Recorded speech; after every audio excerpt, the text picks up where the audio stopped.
ते subconscious mind, मी जर एखादं वाक्य वहीवर लिहिलं तुमच्या पुढे ठेवलं किंवा मी साईन केली तुमच्या पुढे ठेवलं, तर तुम्हाला माझं सबकॉन्शियस माइंड त्या साईनमधून किंवा त्या वाक्यातून त्या रायटिंगमधून कळतं? हो. कसं काय असतात फॅक्टर्स? तुम्ही A to Z लिहिता. A to Z कॅपिटल आहे आणि स्मॉल आहे. मला आहे म्हणजे हे 26 असे लेटर्स आहेत. बरं. ह्याच्यातलं प्रत्येक लेटर जे आहे ना ते आपल्याला काहीतरी सांगतं.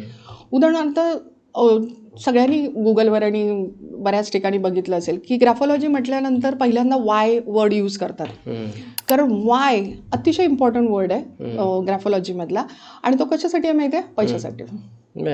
तुमचा वाय तुम्ही कसा लिहिता याच्यावरून आम्ही तुम्हाला तोंडावर सांगतो की तुमच्याकडे एवढे एवढे पैसे आहेत. एवढ्या पद्धतीने सांगितलं जाऊ शकतं. साधा तुमचा आम्ही ए बघतो, तुमचा ए बघितल्यानंतर आम्हाला कळतं की तुमच्या उजव्या पायात प्रॉब्लेम आहे की डाव्या पायात प्रॉब्लेम आहे.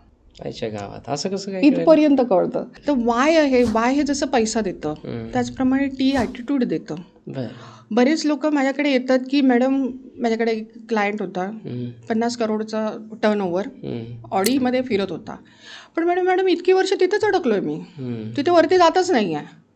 का जात नाही त्याचं कारण ते होतं वायमध्ये, टीमध्ये होतं. त्याला म्हटलं हा तुझं टी चेंज कर, बघ तुझं टर्नओव्हर कसं वाढतं.